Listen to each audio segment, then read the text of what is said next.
Our ancestors had no religion, no word for soul, no funerals, yet somehow they buried their dead. Why?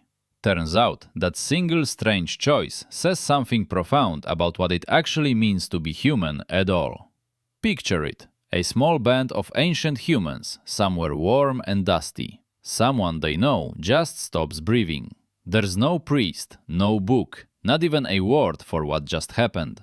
And yet, instead of walking away, they dig. With hands, with sticks, with sharpened stones. They lower the body in, they cover it up. Why bother with a corpse? That single decision by someone with no vocabulary for it is genuinely strange. Because the answer to why they buried their dead rewires what the word human even means to us. Let's slow down. Before throwing around theories, we need to be honest about what burial actually is archaeologically. It's a surprisingly slippery word. If a body ends up in the ground, that isn't automatically a burial. A cave roof collapses, a river dumps silt. A predator drags something into a den. All look intentional. But thousands of years later, it isn't. A real burial has signals. The body is placed, not dropped. Often on its side, knees pulled toward the chest, like sleep. Sometimes the head turned a specific direction. Sometimes objects rest beside it. Sometimes pigment. Sometimes a pit clearly dug on purpose, not just a hollow. That distinction matters, because for a long time, researchers assumed our ancestors just left their dead where they fell. Bones scattered, bodies eaten by scavengers. That was the default. Burial was supposed to be a late invention. Something modern, something civilized, something that came with cities and gods. But then the dates kept sliding backward. The oldest confirmed intentional graves we have date to around 120,000 years ago. That is long before agriculture, long before writing, long before pottery, long before anything you would call civilization. These were small groups of hunter-gatherers, and they were carefully digging real graves for their own dead. Archaeologists still argue about the small details, which sites are real burials and which are just accidents. They argue about who did it first and about what the whole practice actually means for us. But almost nobody argues anymore that burial is a recent invention. It is old, really, genuinely old. And it shows up right around the same time as something else that leaves no bones behind. Self-awareness, that quiet, invisible milestone where a creature suddenly starts to know that it actually, genuinely exists. And then one cave in northern Israel came along and broke the whole prehistoric timeline wide open. The cave is called Qafzeh. It sits in northern Israel, where researchers found bones of roughly 15 individuals, all placed with what looks like real care. Some had their legs folded, arms tucked in gently. Some had small objects placed near their hands. And on several of the bones there was red ochre, a pigment, a color someone had deliberately ground, mixed and applied by hand onto a dead body. Ochre is a big deal. You do not accidentally cover a corpse in red powder. That is a choice. That is a gesture. Somebody, 100,000 years ago, saying with their hands what they couldn't yet speak. And here it gets even weirder. It's very possible that Neanderthals were doing this before we were. Not our line, not Homo sapiens. A different branch of humanity entirely was burying their dead first. There are Neanderthal sites, some older than Qafzeh, where the bodies look deliberately placed in the ground. Which means burial predates farming, it predates writing, it predates most of what we call human culture. Now stop and feel that for a second. For a long time, people assumed anything primitive was careless, that ancient humans just survived, ate and died. Any tender feeling toward the dead came much later. This flips it entirely. The tenderness came first. The cities, the writing, the civilization came long after. But there is one theory that refuses to die, and we need to kill it properly before moving on. The theory is called the hygiene hypothesis. A rotting body attracts flies, scavengers, predators. It smells terrible. So, obviously, the argument goes, ancient humans buried their dead for the same reason you take out trash. Cleanliness, safety, practicality. Nothing spiritual about it at all. It sounds reasonable, but it falls apart fast. Because our ancestors were not fragile little creatures cowering from predators in the dark of the plains. By the time burial shows up in the record, they were, in ecological terms, super predators themselves. They hunted large animals, they used fire, they controlled entire landscapes with careful strategy and clever cooperation. A corpse on the ground was no threat to them. If a hyena wandered in, they had spears. Here is the bigger problem. In the exact same regions, same time periods, we find human remains never buried. Bodies left in the open, bones scattered, gnawed, weathered. If burial were just hygiene, it would be universal. It should be the default, but it is not. It is selective. Some bodies were buried carefully with objects. Others were left behind. That is not garbage disposal. That is a choice about who mattered and who did not. And then there are details hygiene simply cannot explain. Flowers, ochre, tools placed in the hand, necklaces, shells, sometimes food. Nobody puts a bouquet on top of the trash. Nobody hands the trash a spear for the road. Something else is happening here. So, if it wasn't hygiene, what were these ancient humans actually doing with their dead? This is where the mind comes in. The story stops being about dirt and starts being about consciousness itself.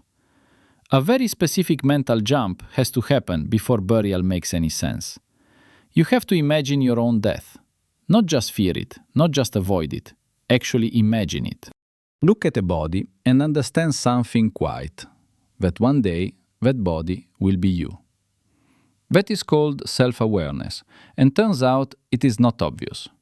Most animals do not have it. Some do. Scientists test this with something called the mirror test. You put an animal in front of a mirror. If it realizes the reflection is itself, it passes the test. Say picking food from its teeth using the reflection. Great apes pass. Elephants pass. Dolphins pass. Some birds pass. Most animals do not. And that same mental jump is exactly what burial quietly requires from anyone performing it. Studies show some animals that pass the mirror test do something else hard to explain. They grieve. Elephants return to the bones of dead family. They touch skulls with their trunks, stand near for hours. They come back years later. That is not hygiene. That is memory carried across seasons and lifetimes. Now imagine you are an early human. You have that same equipment plus more. You can plan ahead. You can tell stories, even without full language, using gesture, using song, using shared attention with others. You look at the body of someone you knew. They were here yesterday and are not here today. And you can imagine, dimly, that they might still be somewhere. That is when burial becomes possible. When you place tools or beads into a grave, you bet quietly that they still need them. You treat the dead as if they have a future. You invent, without knowing it, the first afterlife. Not as doctrine, but as a hunch. And burial does one more quiet thing. It externalizes memory outward. The grave is a place you return to. It says, someone was here, someone mattered to us. Your brain does not hold the whole story alone anymore. The ground holds it with you now. Then, someone dug into a Neanderthal cave and found a child buried with a delicate bird wing. The site was in Iraq, a cave called Shanidar. Researchers found the remains of several Neanderthals inside. Around one skeleton, they found unusually high concentrations of flower pollen. Not just any pollen at all. Pollen from flowers that bloom at different times of year, suggesting someone gathered them together on purpose. This became known as the flower burial, and it's controversial. Some argue the pollen just blew in. Others say burrowing rodents carried it, but some insist a Neanderthal was truly buried with flowers on top, 60,000 years ago. The debate has gone on for decades. But setting flowers aside, Shanidar changed everything. The bodies were placed, they were positioned. In several cases, they were sheltered carefully under overhanging rock features. One skeleton was a man badly injured years before he died. A withered arm, blindness, a healed leg. He could not hunt, he could not fully care for himself. And yet, he lived like that for years. Which means someone fed him, someone watched over him. When he died, someone put him in the ground. Neanderthals grieved. The evidence isn't perfect, but it's stubborn. And they aren't the only cousins in the family. There's a site in South Africa called Rising Star, where scientists found bones of a species called Homo naledi. Small brains, roughly the size of an orange. Not modern humans, not Neanderthals. Something else entirely. Something older. Those bones sat deep inside a cave system. To reach the chamber, you squeeze through cracks so painfully tight. The bones didn't get there by accident. Water didn't sweep them in. Predators didn't drag them inside either. Something carried them on purpose into the dark. That's not our species, not even close to our brain size. And still, something in them said, we should not just leave them here. We must carry them home.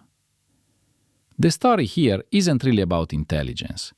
If a small-brained cousin handled its dead, burial isn't a badge of smart. It might be a badge of being social, of caring, of being the kind that notices when someone is gone. And that changes what comes next. Once burial exists, it starts to grow. It gets elaborate. It gets loud. Fast forward tens of thousands of years, and the graves start looking almost decorative. Bodies laid on beds of shell, skulls painted, bones aligned with the rising sun, grave pits lined with stone. This isn't quietly hiding a corpse. This is a performance, an announcement. There's a site in Russia called Sungir, roughly 30,000 years old. Inside, archaeologists found graves of two children buried head to head. On and around them, 10,000 ivory beads. 10,000, each drilled by hand. There were spears of straightened mammoth tusks. Modern researchers still can't fully replicate. Carved animals. Fox teeth stitched into what would have been clothing. Somebody spent thousands of hours on those graves. Thousands of hours in a world where every hour had to be hunted for, foraged for, survived for. You don't do that for hygiene. You do it because the dead person means something to the living group. Their status, their family, their story. Burial itself has become a language, and every grave is a sentence. That is when it clicks. Burial is not just about the dead. It is glue for fragile humans. It binds a small group together. It tells the children, this is who we are, always. It tells outsiders, we take care of our own. It tells the future, we were here. And that quiet glue rewrote natural selection across countless generations of our early human ancestors. Groups that buried their dead were doing something invisible but powerful. They were practicing cooperation together. They were sharing labor, teaching the young to care for the old, and old to remember young. They built the trust that lets a group survive a bad winter, a bad hunt, a year.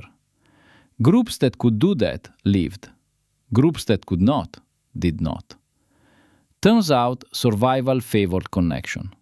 Over thousands of generations, the ones that lived passed on more than genes to their descendants. They passed on habits. They passed on stories. They passed on the idea that some remain remembered. So here is the best answer we have. Burial was not hygiene. It was not accident either. It was proof our ancestors had crossed a threshold in their own heads. They knew they existed. They knew others existed. They knew others could stop existing. They refused to let that be nothing. Care for the dead is care for the living, run backward through time and quiet memory. If you imagine this person still matters after they're gone, the person beside you matters too. That is not a small thought. That is the beginning of everything we later called society. Our ancestors invented the future quietly, by learning how to handle the past. They dug a hole with care. They placed the body, added a flower, a bead, a smear of ochre. In that gesture, they became us.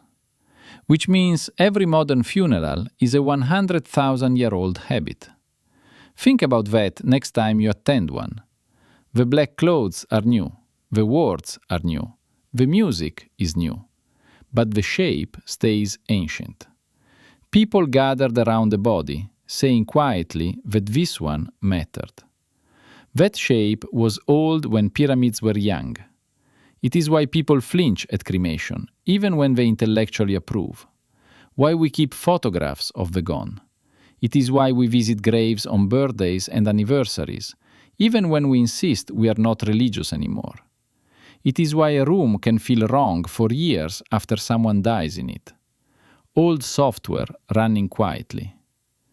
Grief rituals, from cathedral funerals to keeping a ring in a drawer, do what our ancestors did at Qafzeh. They give the dead a place. They give the living a way to keep moving through the aching silence.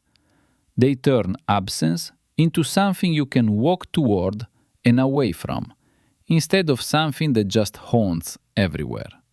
Cemeteries, coldly considered, are external hard drives for memory. Rows and rows of names, dates, little card sentences. The human brain is honestly not good at holding people across generations. The stone remembers alongside you, patiently. The ground remembers with you. You inherited that trick from someone crouching in a cave with ochre, and once you see it, you cannot unsee it. Every headstone is a descendant of that first grave. Every eulogy is a descendant of that first gesture. Every quiet moment thinking of someone gone traces back to an ancient human, 100,000 years ago, refusing to walk away from their dead. That is a strange kind of inheritance, not in the blood, but quietly living in the behavior. A habit so old that it predates almost everything else we consider truly ours as a species. And there is one weirder question that follows from all of this ancient, stubborn refusal to live. If burial is where symbolic thought first shows up in the ground, where does that lead next? Because once you can imagine that the dead are still somewhere, imagining other invisible things gets easier. Powers, watchers, beings that were never bodies at all. In other words, once you invent the afterlife, gods are not far behind. They rise from the same soil where we first buried someone we loved. If you found this interesting, stick around. I'm going to break down why humans everywhere invented gods, and why the answer probably starts in the same quiet caves we just talked about together tonight. If that sounds like your kind of question, subscribe. I make videos about stuff I'm honestly curious about. I would love to keep going with you.